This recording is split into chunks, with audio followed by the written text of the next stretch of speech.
Hi, everybody. Welcome back to Capital to the Coast BNI. My name is Mike Manning.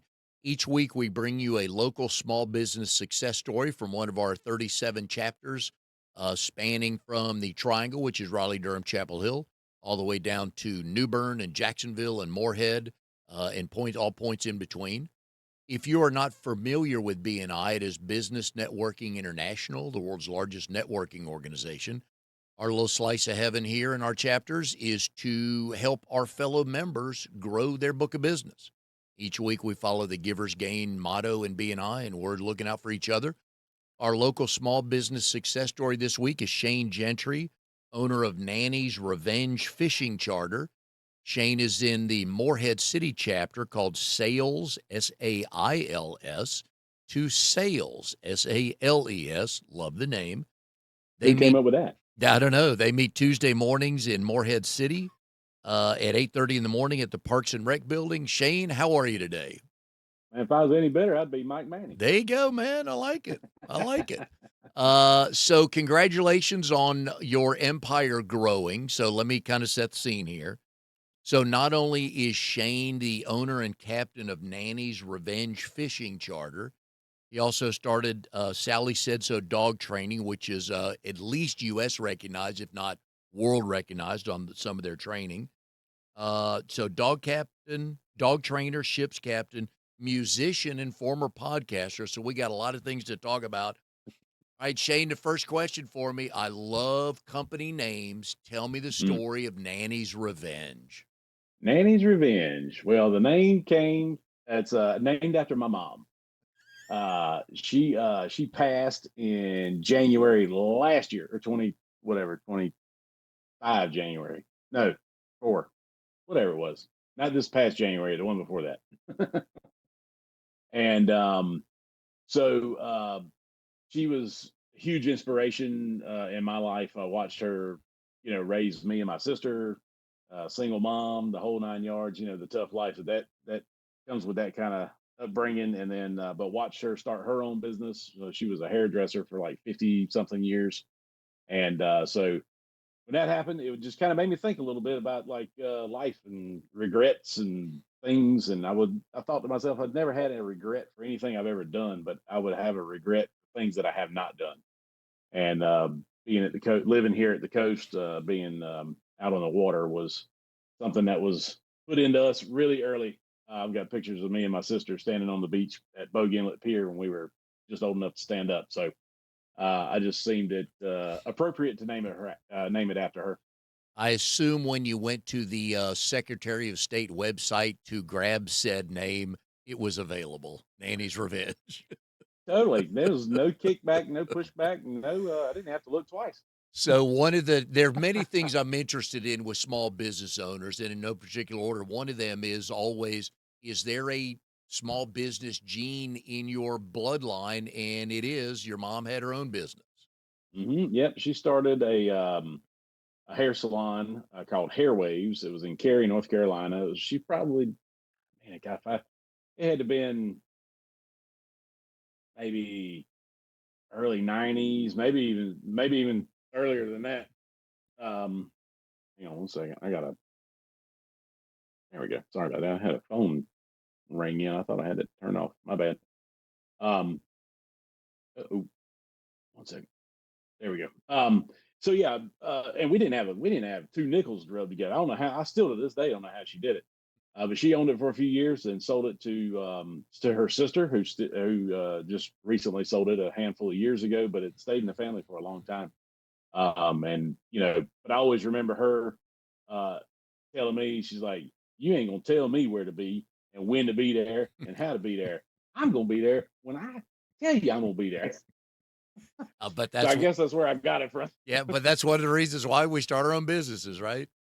All right, Correct. so let's go back into the Wayback Machine. We'll get to Sally Said So and Nanny's Revenge. But how old were you when you had your first job of any kind?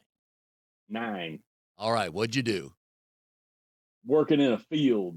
We were like at that time sort of modern day sharecroppers. We lived on this farm, and my mom couldn't afford to pay the rent completely, so we had to go out and work. We pick beans and shuck corn and work the horse barns and stuff like that, just kind of ease up on the rent a little bit back in those days. But that was the first time I actually had job. And Yeah. how many jobs before you graduated high school did you have? Oh God. That's what I All figured. of them. Cut Every grass, newspaper route, all that? whatever it took, man. It was most of the time. Most of the work though I did in the summers. I primed tobacco from the time I was probably late middle school all the way through till I graduated. Um, and I baled hay. I laid brick when I was in high school, and but it all worked out. I mean, when I was 7, I graduated high school when I was 17, and literally went to graduation in a U-Haul with all my stuff in it. I'd already bought a single wide trailer up in the Apex, Holly Springs area. I purchased it off my dad, and I left graduation. I went home. That you thought you were the richest guy in town too, weren't you? You couldn't tell me nothing. I'm like, you tell your friends so you can go on home back to your mama's house. I'm going to my house. Nice. All right, so we'll get Sally Said So in a second. Sure. Nanny's Revenge. Mm. The idea to start it was thought about when, and when did you finally decide to do it? Okay. I've always wanted to do it. It's been something I've talked about and thought about and dreamt about for years. I've always chartered boats. So, I mean, I've been out 100 times, deep sea fishing. I just something about watching the dirt disappear. That's my happy place. Watching that shoreline, the further you get, this, and she's gone. And so my happiest place is 60 miles offshore. And so just in the with the passing of my mom, that's when it really kind of came. I think I sat down and talked to my wife Emily about it, and I told her, I said, I'd really like to pursue this. I said, but there's one thing in the way, and that was getting my captain's license. I haven't been a student in about 35 years, and I wasn't a real good student when I was one. So I kind of said, well, let me see if I can pass the class first. And if I could pass the class, then we went boat shopping. But that was a different kind of learning because now it's a passion that you wanted to have instead of, I got to do chemistry and math in 10th grade. Right. Right. Yeah, yeah. This one I was all in. It was easy to learn. And oddly enough, captain's class has nothing to do with running a charter. They teach you how to run the big tankers and the big Oh. giant ships that come into port and everything. It doesn't have anything to do about running a boat with, clients on it. It's strange that that's the certification, but that's the way they do it. So, What was the what were the first couple of things you learned about the business once you got your license, you got the boat, like, oh my, I guess we're in business. What are the first couple of things you learned about running this business? this business, I learned really quick that there is a very, very strong good old boy club. And if you ain't in it, you ain't in it. And which actually I don't want to be in anyways. I mean, I've always carved my own path, Mm. found my own clients, done my own thing.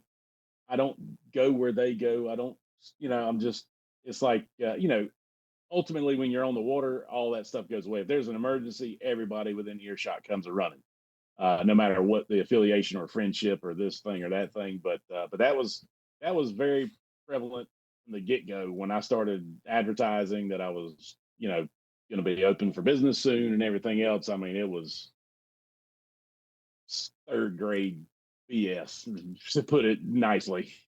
And Shane and I go back to at least 2014 when I Mm. joined BNI for the first time. You were in RD23 with me. Was that your first BNI chapter? Not quite, because I think I started. So I started Sally Said So in 2009, No. and I was in shortly after that. I was in a BNI group. So I think by the time we met, I don't think I was in it for that full time, but I was in a couple of groups before we met, if I'm not mistaken. And so I say that to say this, that I will confirm that there is no pattern for this man. He does. If he tells you I'm gonna do what I want to do, you better believe him. But Get out of the way. it's got him this far. Do you remember your first paid trip on your boat? And who was it and how nervous were you?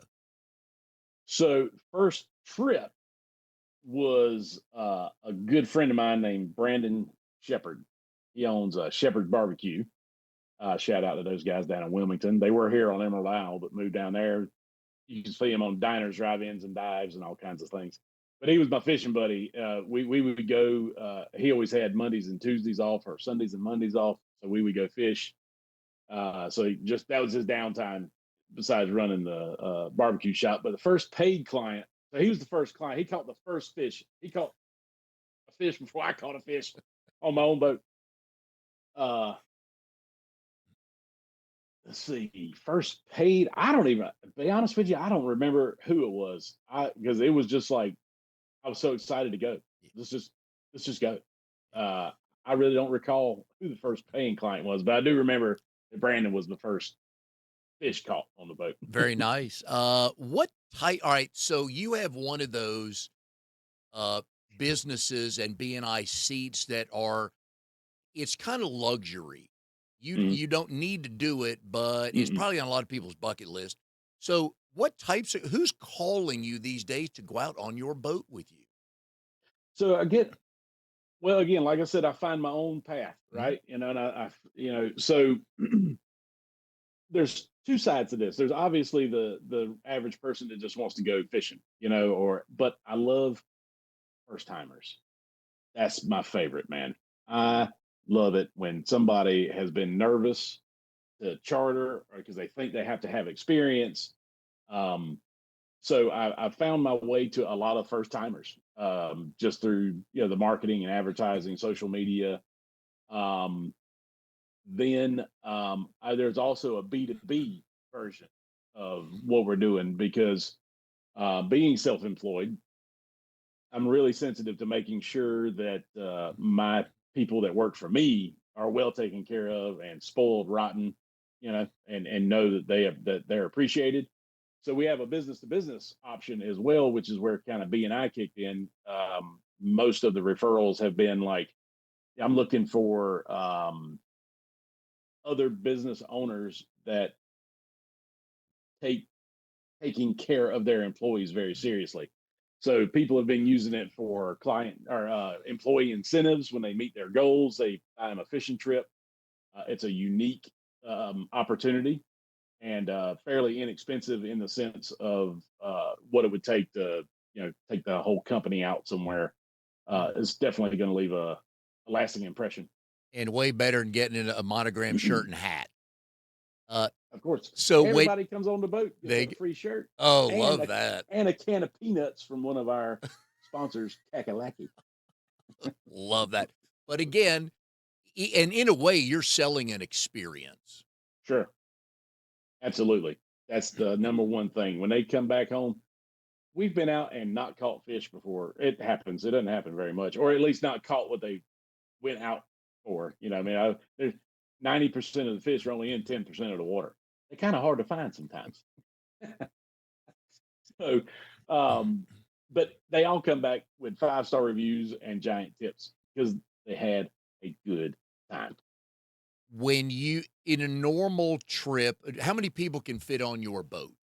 So I'm licensed for six, and I can take six.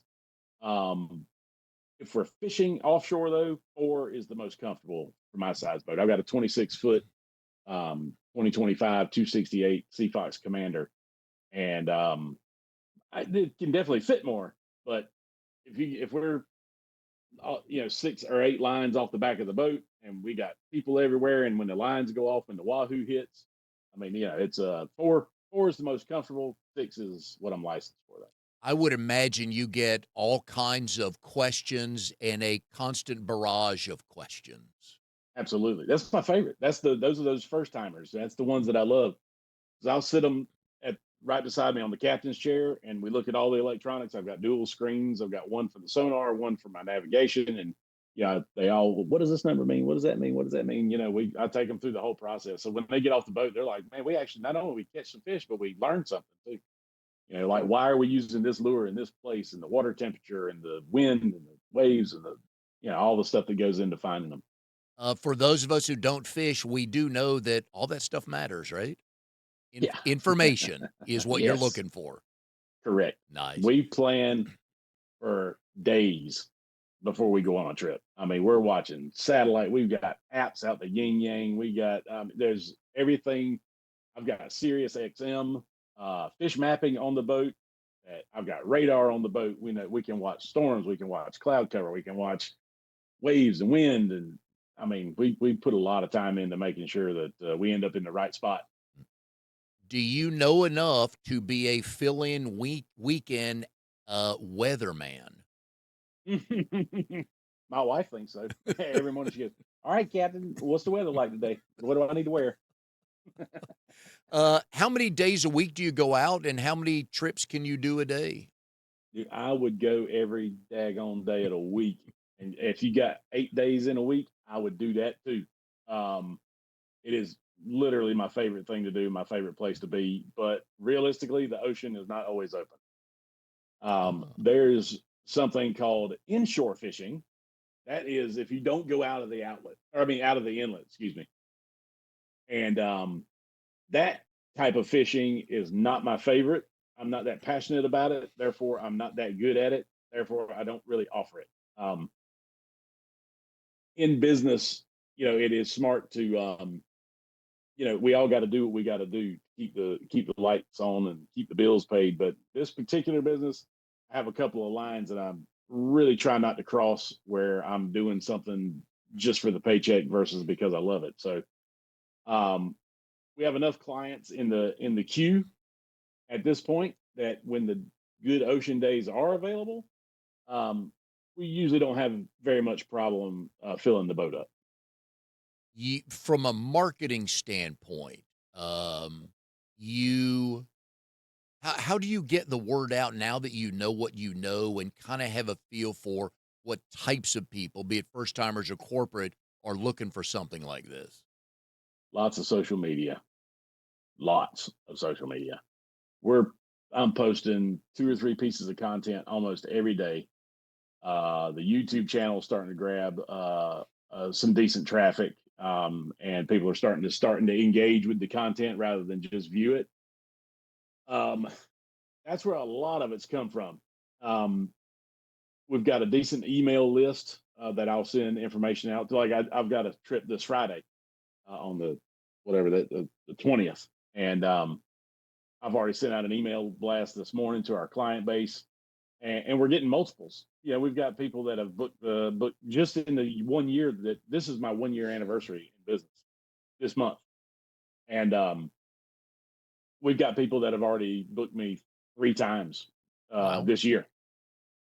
very So nice. the repeat business is starting to become a real thing, which is Yep. really good.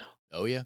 Uh, from a customer experience, you've learned what over the last year that keeps making every trip with you better?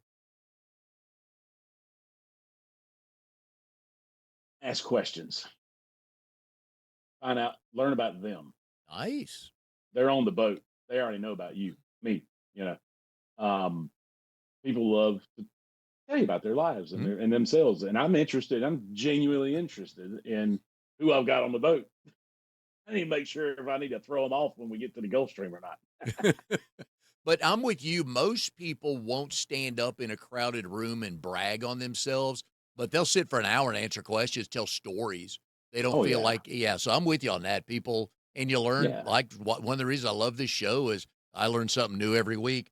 Hmm. I learned that the ocean is not always open. So that's the first It thing is I've learned not, today. So, dude. Especially today. I mean, yeah. it's so deceiving too because if you look out, I mean, I live on the intercoastal. Right out this window behind me, 50 yards is the intercoastal waterway, and it's smooth as a baby's bottom right now. But if you go out the inlet, it's 6 foot waves. Mm. And if somebody books you today and can't go out today, are they pretty understanding? Oh yeah, Okay. yeah, yeah. Because where I'm not, yeah. Look, one thing you have to do is respect the ocean. I Mhm. mean, it is it's the ocean, It'll win. and Yeah. yeah, we don't mess around. If it doesn't look safe, if it's not safe, we don't go. And I'm not, That's just the bottom line. Right. So when we met the first time, you were knee deep into Sally Said So, your Hmm. dog training company, and it has since Hmm. grown. You're still doing that. Certainly. How did that name come about? Sally was my dog. She was a very special little Boston Terrier. Uh, I got her when I was, yeah, I was in bad shape. Recently divorced, out on my butt, living in a buddy's spare bedroom in a trailer that couldn't or shouldn't have dogs. And I come home with a puppy one day, and he's like, "What are you doing?" Anyway, but now Sally, um, she changed my life. That dog, that's one of those, I don't know who saved who. You know what I Yeah. mean? Um, so I just saw it fit to name it after her. She passed about God, I don't know, 10, 12 years ago, maybe ish. I like that. And Um, as I was doing my intel this weekend for the interview, you have gotten a lot of citations and recognition around the country for the type of training you do. I got to yeah, believe that's pretty satisfying. it is. It is. We started out completely by accident being almost exclusively veterinarian referred. And I walked into Clayton Animal Hospital 17 years ago and introduced myself. And one of the techs in the office spoke up and said she had a dog with a problem. She'd tried every trainer in town. And so I went to her house after hours, solved the problem. She went back the next morning, told everybody I wasn't crazy, and my phone started ringing. I booked my first client just like that. There you And go. I would love to say it was my big giant master plan to have a veterinarian, almost exclusively veterinarian referred dog training company.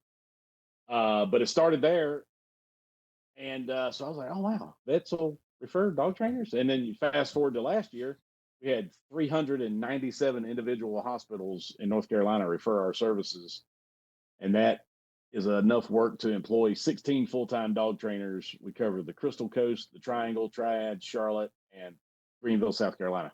And that's awesome. So here's a story I don't think I've ever shared with you before. So back when Shane and I were in our BNI chapter, Michael Martin, who's the mortgage lender, Oh yeah. Michael was sitting behind me one day, and I don't know if you were the speaker or this was the thank you round at the end of the meeting, but he thanked you for training his dog. And Mhm. you and I knew each other a little bit, and I'd heard 2 or 3 people say, like, you gotta call Shane." And I leaned back and I looked at Michael, I said, "Is this for real?" He goes, "Oh, it's way better than that. I can't even explain how good my dog is now." So I'm like, "Okay." But Yeah, yeah, but yet some people swear they can train their own dog, and a lot of them are just so wrong, aren't they? yeah, yeah. But to an extent, we operate kind of uniquely in that behavior problems are simply defined as what you perceive to be one. So if it don't bother you, it doesn't bother me, right? So like if you came to my house and saw my dog at my house, you probably wouldn't hire me because it's not a problem for me, at my house. So it's really, that's one of the things that makes it an experience for the client that way is we don't come in judging, like even with Michael Martin. I mean, that I came in, what do you want from your Mm. dog at your house? And it's catered to that. It's not this, you know, dog trainers are just like charter captains. Now, I think that was the first time I'd ever heard from somebody, especially a dog trainer, who says, "We train the humans." Yeah, yeah, And but it's like parenting, you gotta reinforce it, right?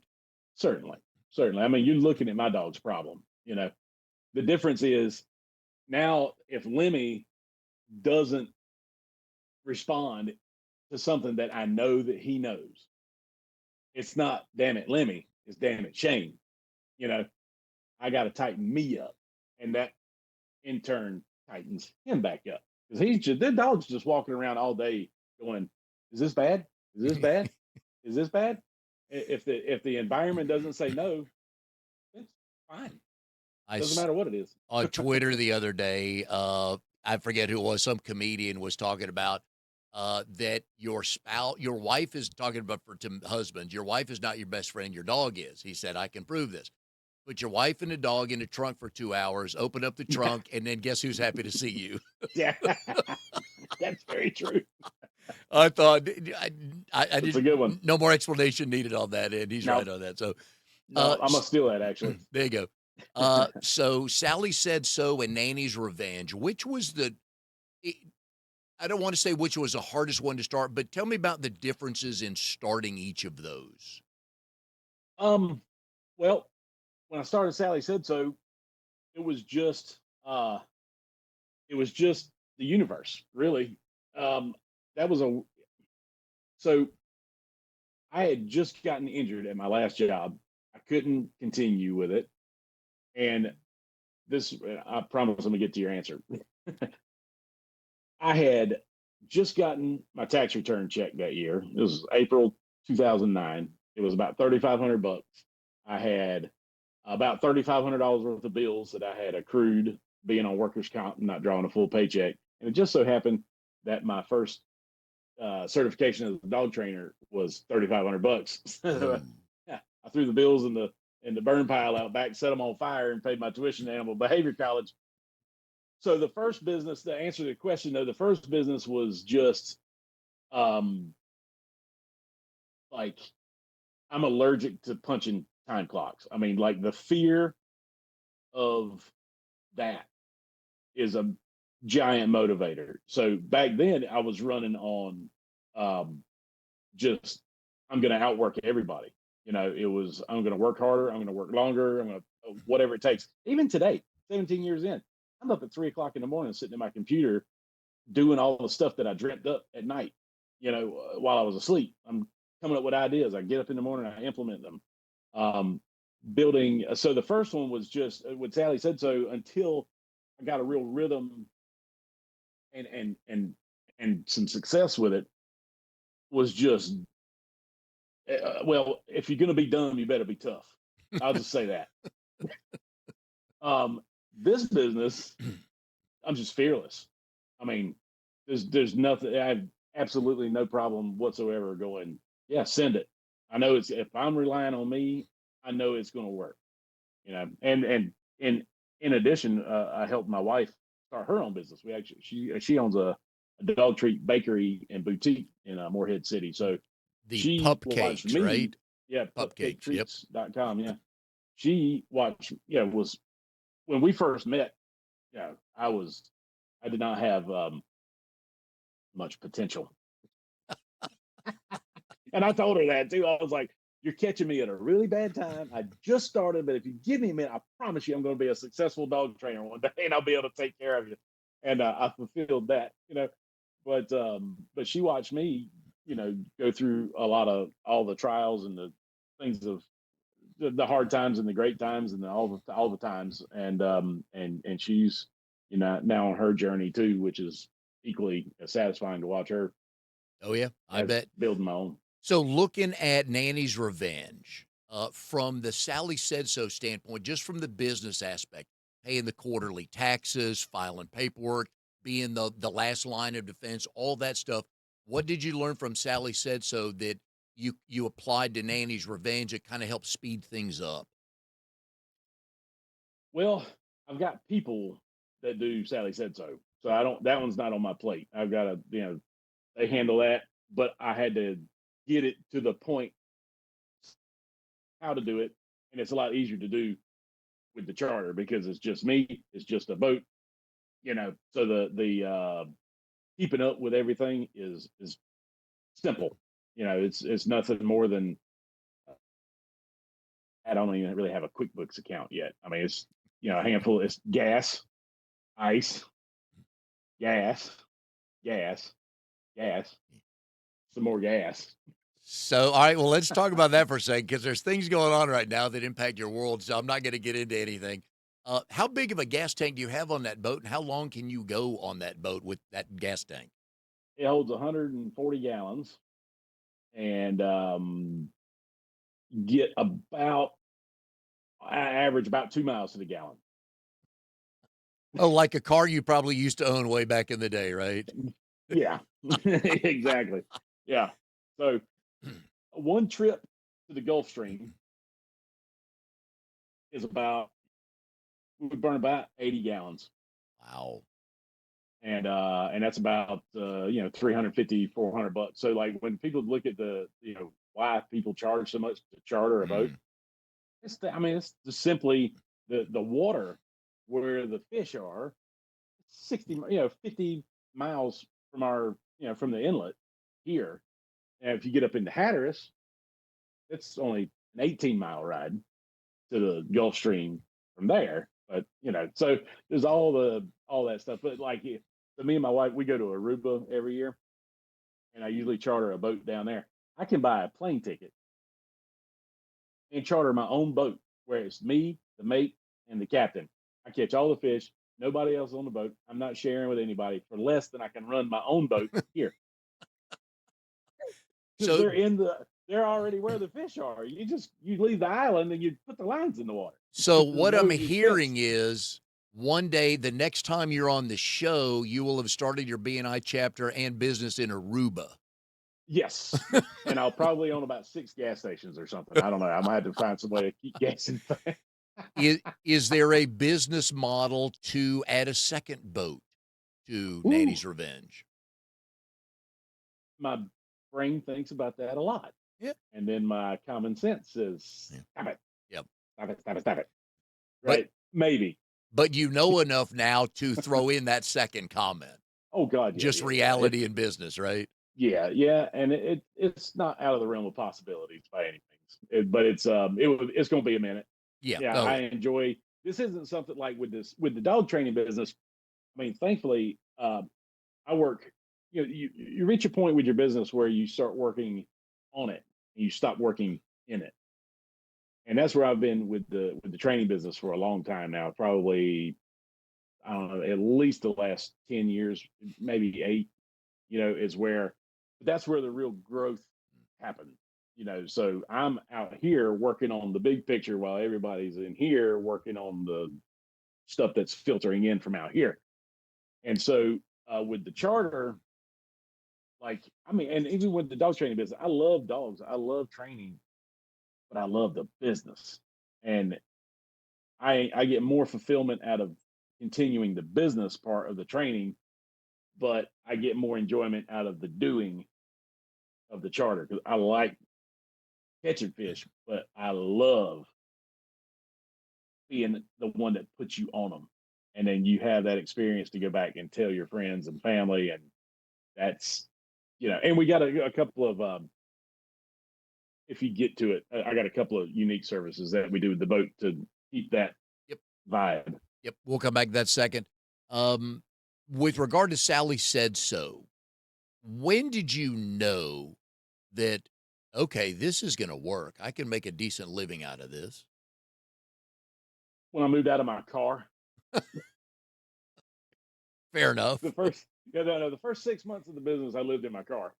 Um, then I moved into a house that didn't have any heat, no air conditioning. It was just it was like an old farmhouse, but like, to me, I already won the game. Like, I don't think there was ever any doubt. I don't think I ever had that moment where I went like, okay, like, small brain thinking. At my last job, I was driving tractor trailer for Papa John's, delivering stocking stores up and down the East Coast at all over at 24 hours a day. I was making about $50 an hour doing that. When I started Sally Said So, I paid myself $50 an hour. That's what I charge clients. I was like, dude, if I stayed at Papa John's for 497 years, never am I going to make $50 an hour. You know what I mean? Like, I felt like you remember the movie The Goonies, when they find the printing press in the thing, and the dude's holding up sheets of $50 bills going, we found the treasure. We got $50. Like, I felt like that kid. I was like, I'm making $50 an hour. You Yeah. can't tell me nothing. The only problem I had was no hour. Yeah. Yeah. Because then you're booking yourself like, okay, if I do the math, if I work 28 hours a day, I'm going to make it. Exactly, exactly. So yeah, so in that regard, I never, it never, I don't think I ever thought it wasn't going to work. Like, because I was so okay with living with as little as I could get by with, and still to this day, I still have one drawer. Like if it don't fit in that drawer in the dresser, I don't own it. Like it's just to keep it in check. Well, no, I got the iPhone. I do have two. I got two drawers. Okay. I I got a figured second things were one, good. One for a Sally but Said So drawer and an Annie's yeah, Revenge drawer. yeah, I Yeah. got one Yep. for these shirts and I got one for my Sally shirts. Uh, But yeah, I don't think I ever thought it wouldn't work. Yep. And one of the things I've learned from successful, really anybody successful, whether it be business or not, is you have an official and an unofficial team. And usually the unofficial team is the family. So Yeah. I always enjoy asking the question to my married guest here. Your Hmm. wife's name is Emily. Yep. So how did you two meet? And do you both tell the story the same way? We do tell the story the same way. We met online, and we had a really interesting story. I'll make it concise, but she came along and scared the daylights out of me. She was nice and polite and considerate, and I had no concept of what that was like in a partner. So I ghosted her. Oh, I quit calling her for like a year. Um, and one day she happened to pop up on my Facebook feed, and I was like, I really need to fix that. I need to right that wrong. So I wrote an email 7 miles long, about what kind of a ding dong I was, and I was so sorry. And it wasn't because I was being a jerk. It was because I just didn't know. I just kept waiting for the bad stuff. It's like I'm just waiting, I'm waiting, and it never came. It freaked me out. Um, so after writing and deleting this message 1,000 times, I was still playing music at that time, and I had a gig coming up on that Friday. And the message I actually sent her was after a year of not speaking to her was, "Hey, I got a gig on Friday. You want to come?" solid. She said, "Yes." That Nice. was it, With confidence, you sent it out there, right? dude. I grabbed her by the shoulders and I looked her in the eye and I said, "You are never getting out of my sight again." And that was then she's sitting right there. 13 years later. Well, good. I love those stories. And Yeah. it's always funny because sometimes the guys will say, "Oh yeah, we tell the same way," and a lot of times the wife will be next to them like, "We do not," you know. No, So that's the official yeah. story. So a That's what I year. told her to tell you Yeah, anyway. there you go. Well, when I see her next, I'm going to pull her aside. All right, Emily, I got some Right. notes here I need to confirm. Yep. She's in BNI now too, I so know you she's in your might be able chapter. to interview her. Oh yeah, we will do that. We'll absolutely do that. All right. So you have a degree or certification from the Animal Behavior College. Where is Yep. that? It's in California. It's a it started out back when I took it. It was a little bit online, but it was actually they send you a giant curriculum of books, and you take all the tests, you read all the curriculum. You have to. I had to do an internship or externship with a animal behavior college trainer, mentor person Mhm. to kind of prove that I did the course or what have you to get certified.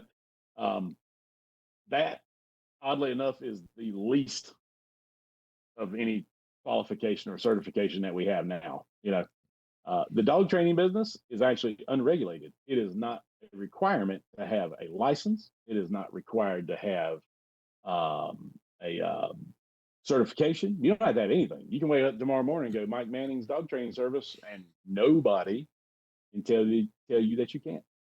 But You don't what even have I to be insured. Yep, but what I like about small business owners is I don't have to have this, but let me tell you why you need to hire me because we are like I'm sure a lot of dog sitters, or not a lot, are CPR trained. Hmm. And again, this goes back to your ideal client. They want value and they're willing to Yep. pay for it. So your certification, I'm sure, has brought a lot of people to the okay, when can you start point of a conversation. give you a list of what they are now because it is long as my arm. Yep. Um, we are certified through Animal Behavior College. We're dual certified with Canine Trade Group. Then the stuff that really means something started to happen. So in the veterinary world, and since that very first referral, we've been exclusively veterinarian referred. You get a little bit of Google, a little bit of friends and family, telling somebody, but 95% of the business comes directly from a veterinarian, just like a prescription. The veterinarians have to have continuing education hours every year, just like human doctors do to retain their licenses. We are the only dog training company in the entire state of North Carolina that's approved by the North Carolina Veterinary Medical Board to offer veterinarians continuing education hours towards their licenses on the topic of dog behavior. Wow. That's number one. Number two, and now we have 8 hours of continuing education that we offer North Carolina veterinarians. We are also RACE approved. RACE approval is the Registry of Approved Continuing Education. That is managed through the American Association of Veterinary State Boards. That is my nationwide accreditation to offer continuing education hours to veterinarians nationwide, which I do from time to time. I get flown out to this state, that state, whatever state, and offer. We're speaking at the South Carolina Vet Conference coming up in June. Cool. We are the only CE and race approved dog trainer in the state. We are, I'm also now and have been for about 4 years on the board of directors for the North Carolina Veterinary Medical Association. Nice. Again, one of one, never been done before. We are affiliated with Fear Free. We just got our human animal bond certification, which is not a dog trainer certification. That is a veterinarian certification that we got anyways because it aligns with our approach to the human animal bond, which that says it all right Yep. there. Yep. And a list of a gabillion more that I'd bore you to death with, but those are the major Nice. ones: the CE race approval and the board of directors for NCVMA. That means Congrats. I'm on the board of directors for the governing agency over veterinarians in North Carolina, and I'm just a little old dog trainer from Clayton. Yep. Who knew he's going to make it when he moved out of his car? I like that. All right. So now towards the end of the show, this is the no overthinking allowed round. Okay. Snow or no snow? No snow. Beach or mountains? Beach. What is something people assume about your business that is totally wrong? That anybody can do it. Yeah. Just need a boat. That's all they're thinking, right? Yeah. Oh, well, I'm sorry. I was in dog brain There still. you go. But Either one. Yeah. I'm sure yeah, well, yeah, both. I mean, they say, oh, you just get on the boat and take people fishing. Yeah. if and when they make a movie about you, who plays you? Oh, Jesus. No, he can't. No. Ah! You can play him, but he can't play you yet. So. Right. Who would play me in a God, I don't All right, know, man. You tell got me Emily on that one. tell Emily to think on that. We'll come back to that, okay? Yeah. Is your email inbox organized or chaotic? There's only about 2 emails in it at any given time. As soon as it comes in, I deal with it and I delete it. Nice. All right. What is one word your team, either Sally Said So or Nanny's Revenge, would use one word used to describe you as a boss? Driven. Nice. All right. Focused and driven, and they learn from it, huh? Absolutely. You got to Okay. lead by example. All right. So you and I are the proud members of the Grandparents Club. So Yes. you have kids and grandkids, and you just recently had another grandchild. So Mhm. congratulations. And one So, on the way. oh, nice. Even better, man. So Yes, sir. when you were either today or back in the day, when you were chatting with your children about helping them learn things about life, okay? In your head, while you're saying that, were you hearing your mother or your father? Mother. 100%. And did you stop yourself occasionally and go, "Oh, my mom used to say that to me." Yes. Uh, morning person or evening person? Morning. 2026. What makes you most excited about for Nanny's Revenge for 2026? Expanding the fishery experience. Really looking right now, Wahoo is sort of that's the that's the goal. But I'm kind of going down the swordfish rabbit hole right now. So that's what I'm looking forward to the most is going out and figuring out, learning, and accomplishing Okay, I like that. boating a swordfish. Yep, and you wanted to touch on a couple of services that you guys have. Yes. So something unique that again inspired by my mom. Um, we have an ash scattering service. Nice. I did that for my mom. We spread her ashes out in the ocean, and I was telling a friend about that, and we've actually had. They mentioned that I should offer that to people. So we actually have that as a service now, where you can rent the boat. I help you pick your spot out in the ocean. We screenshot the GPS coordinates so that you can. I mean, I've got a friend of mine who I did this for, and I got his GPS coordinates tattooed. But you can take the GPS coordinates, you can make mementos and little tchotchkes out of them if you wanted, and you can always go back to that spot, whether it's with me or with Yep. any other boat if you find yourself out in the ocean. Um, we've got surround sound on the boats. They can have their own playlist during their ceremony. It's private. It's just me on the boat with the family. There's no mate or anybody else. We video the entire experience if they wish to have it. So that I bring it back and I edit all the clips and I send them a link to their video so they'll have it to show folks. And we also have Starlink on the boat so that they can stream live via FaceTime Oh, or whatever other wow. app. Yeah, so they can do that back on the and as for pets, we tie it all back to the dogs. So we've had more people come on the boat and do their pets' ashes than people's. And then we had one set of folks, both of their parents had passed and their parents' dogs had passed, and they had them all in the same urn together. And, you know, that That's was pretty amazing. that's new. Alright, Yeah, that was an experience. alright, for future business owners, Mm. if they've watched the show, they're, unbelievably, excited for hearing your story and like, "Oh, okay, I think I could do something like that." What's 2 things they gotta have ready or in mind to be in place to start any kind of business? No plan B. If you Oh, got a plan B, you're not all in on plan A, and it's very rarely successful. I've learned that lesson the hard way. I kept my Class A CDLs for about the first 3 years of the business, of the training business, um, and I didn't really take off until I let that lapse. Um, there's something psychological about, well, if this doesn't work, I can always fall back on that. If you got a fallback plan, you're already setting yourself up to fail, interesting. I like that. in my opinion. It's Yeah. too easy. It's too easy to say, man, this is getting tough. I don't want to do it. I can just do this thing that's I already know how to do. It's easy. I got history. No, no. It, and you got to have so you got to have that no plan B. And I would say if you don't have one already, you need to develop an authority problem. Please explain. I'm not the one you're gonna tell where to be, how to be, when to be. I'll I'll be there because I I said I'm gonna be I like that. there. I like that. Alright, so Yeah. people can find so let's a couple things here before we go.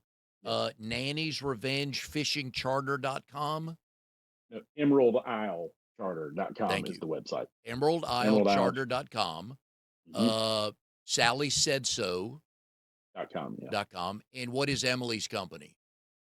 Pupcaketreats.com. That's PUPKAKE And I will treats.com. say this about dogs because I've like you, I've sat through many B&I presentations and people Mhm. talk business. They have pictures up there of their partners and whatever humans.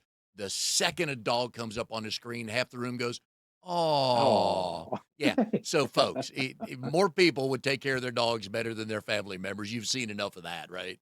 absolutely. They'll pay to train their Absolutely. dog. They're not going to pay to help their family members. Look, they won't buy health insurance for their kids, but they'll pay for training for their dog. All right, I got another quote from this show. Man, you're just lighting Yes, these sir. up. Yep. Yep, All yep. right, folks. So, Nanny's Revenge Fishing Charter in Morehead City. You can find information on that at Emerald Isle Charter.com. Emerald Isle Charter. Yeah, Sally said so. You can find that. Emily got all that. I tell a lot of people on the show we need to outsource things to experts. That would certainly apply for Sally said so. But sometimes you got to spoil yourself. Call Shane and go out on his boat and just have fun with that. Spoil yourself, save some money. It'll be worth it in Yep. the long run because the ratio of stories to dollars spent are way higher with you than most other places we spoil ourselves, right? This is true. And you can do a walk-on trip for $400 versus Ooh, having to have 1850 for the boat okay. for the whole day. Yeah, so groups and walk-ons. And So, we know that the fish that got away was this big, right? Let me tell you. Yeah. So we know that. yeah. But you got to Oh get yeah. off the boat to be able to tell the story. You can't make that story up from the pier. That's So, correct. Hey, no pictures or it didn't happen. there you go. I like that. All right, Shane, thanks for coming on the show, man. This has been a blast. Love the Thank you stories. for the opportunity. I sense that there'll be another show because I believe we didn't get to it. We got to about 12% of what I wanted to get to. Yeah, So we got more, and I'll certainly get up with Emily to have her on, talk about her business as well. that'd So be great. folks, go check out stuff, either going out on a boat or getting your dog trained, and your dog probably needs to be trained a little bit. So Oh yeah. anyways, glad to have you on the show, Shane. Yep, and Shane, hang on through this, okay? And Mhm. we will see everybody next time on Capital to the Coast BNI.